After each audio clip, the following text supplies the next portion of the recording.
Channel's Week in Review. This man loses his job after suggesting Israel might want to assassinate President Barack Obama. Gabrielle Giffords says she won't seek re-election. The latest trends in funerals and more of the Jewish news that's changing your world right now in this episode of the Week in Review. Hello and welcome to the Jewish Channel's Week in Review. I'm Stephen I. Weiss. The idea of assassinating President Barack Obama has become the lead news in the Jewish world this week.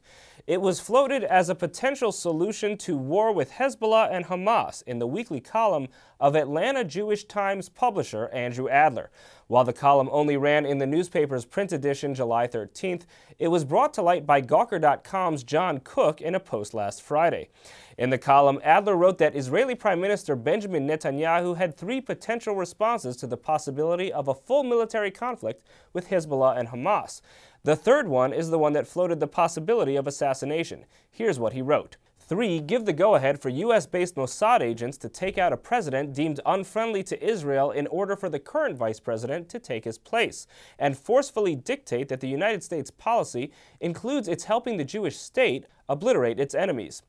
Yes, you read 3 correctly. Order a hit on a president in order to preserve Israel's existence. Think about it. If I have thought of this Tom Clancy type scenario, don't you think that this almost unfathomable idea has been discussed in Israel's most inner circles? You have got to believe, like I do, that all options are on the table. While the column stopped short of actually advocating for Obama's assassination, the distinction was lost when Gawker ran with the headline, "Newspaper editor Israel should consider assassinating Obama."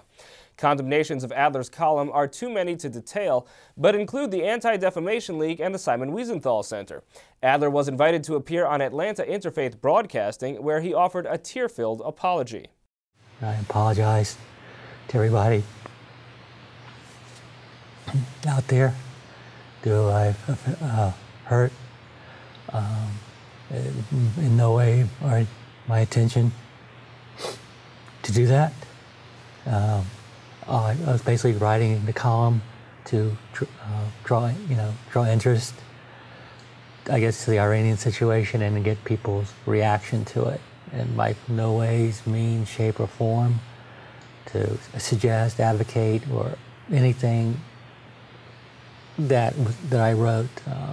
Do I wish I took it back? Yes. Was it a keyboard in the mouth? Yes, it was.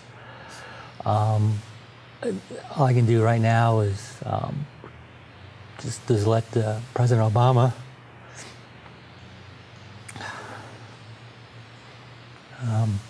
state of Israel,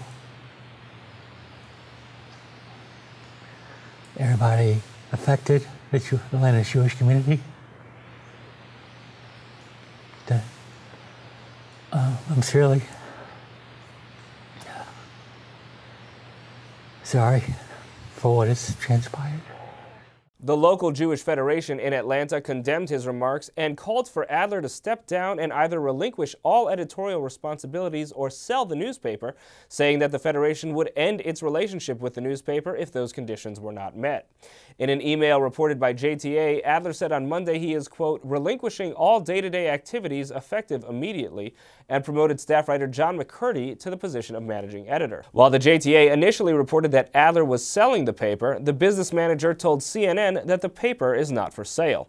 In the interest of full disclosure, the Jewish Channel maintains a business relationship with the Atlanta Jewish Times and is an advertiser in the newspaper. And while the surprising rhetoric regarding violence against the president will hopefully never be acted upon, there is more news from an actual political assassination, the shooting of Congresswoman Gabrielle Giffords last year in the head at an event in which 6 others were killed by alleged gunman Jared Loughner. Giffords announced in a video this week that she will not be seeking re-election in 2012. The video is the largest public statement from Giffords since the assassination attempt. In the video, the still recovering Giffords speaks haltingly of her struggles and her hopes for the future.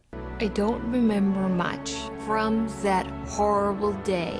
Thank you for your prayers and for giving me time to recover. I have more work to do on my recovery, so to do what is best for Arizona. I will step down this week. I'm getting better. Moving on, the valuable culture that can be spawned from even the worst events is in evidence in the works that blossomed in what was then Czechoslovakia after the Holocaust. Christian Needon reports. The foundations and legacy of Terezin's famous artistic output were examined in depth this past weekend at 92Y Tribeca as Czech documentarian Martin Schmock put Terezin in context with a public lecture featuring a wealth of rare photos of life for Czech Jews living first under Nazi and then Soviet occupation. All of this was part of 92Y's larger series, Will to Create, Will to Live, The Culture of Terezin. And it was a culture that didn't begin or end with Terezin itself. It was the Jewish youth that entered Terezin who would later live out its cultural legacy after the war. And Schmock noted that the crucial pre-war ingredient of what would become a Zionist legacy was the Nazi decision to outlaw education for Czech Jews. This decree led Jews to create secret illegal schools, many of which promoted Zionist ideals. Hachsharot were the retraining courses which were to prepare the youth for settling in Palestine, in the kibbutzim. If it wasn't for the anti-Jewish legislation and oppression, most of them would have never learned Hebrew and would have never joined the Zionist movements. But the main center of Jewish youth culture in occupied Prague was a place called Hagibor. Hagibor was a sports stadium of the Hagibor Sporting Club, and it was one of the 3 public spaces where Jewish youth could go. This is the first Shomriat at Hagibor, which was the Jewish Zionist under occupation version of the Olympiad. And you have a girls' team competing in the Shomriat. To hear more about Terezin in context and the treatment of post-war Jewry in Soviet Czechoslovakia, please tune into the full broadcast edition of the Week in Review. Thank you, Christian. Of course, celebrating the loved ones we lose can be done in many ways, and thanks to new technology, that's being done in even more ways, as Meredith Gansman found.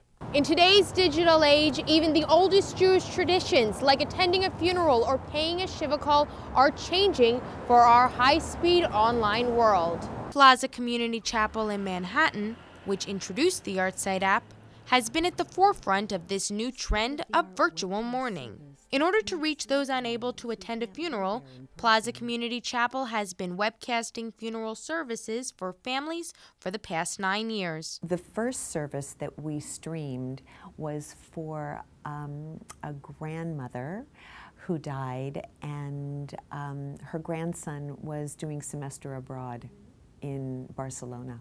Governed by a board of rabbis, Gary and the staff at Plaza Community Chapel were careful that any new innovation in funeral services or mourning rituals would not break tradition. One of the things that we needed to be careful about was we wanted to make sure that people would continue to attend funerals and they wouldn't just, watch a funeral online. In addition to funeral webcasts, Sitting Shiva has gone virtual as well. CarePages.com connects people during times of health crisis or in mourning.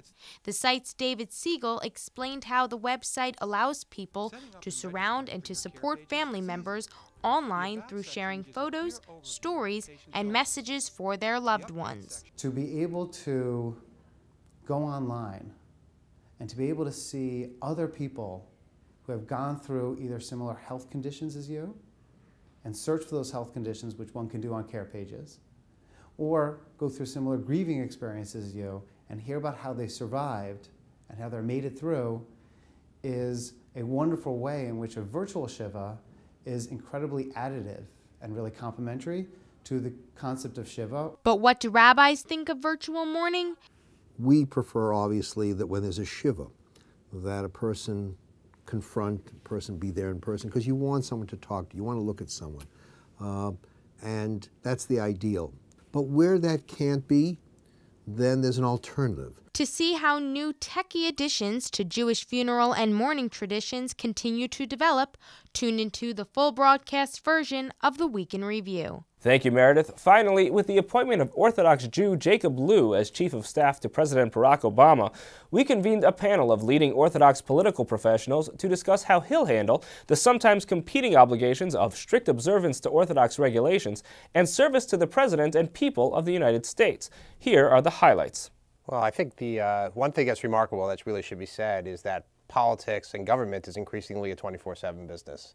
And the way the blogosphere and the internet makes information move, 25 hours off is really an eternity in this business. So the fact that somebody can cram everything into a 24/6 schedule is really remarkable. Back when I first joined the government, which was 1974, so really dating myself, the notion there were no very orthodox people in the government at all, at almost any level. Forget about even an assistant or deputy commissioner. So to move from that level to really probably the highest appointed position in the nation, really, other than an elected president, is really remarkable. And it makes sense given his skill set, because he's non-ideological. He's really a guy who gets things done, and as a professional. I don't think he's looking at it as he's looked at either as a Jewish chief of staff or the non-Jewish chief of staff. He's the chief of staff. He's the person who gets things done, and he's very capable in that respect. So it's not surprising, but it definitely is something remarkable nonetheless. When you look at the likes of,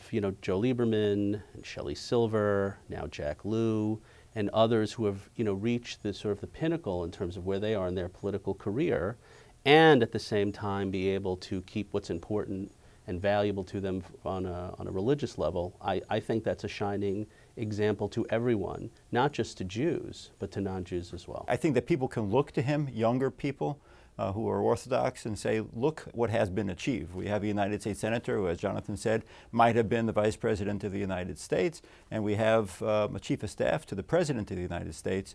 I have a future here. I'm not worried about the fact that I'm Shomer Shabbos, that I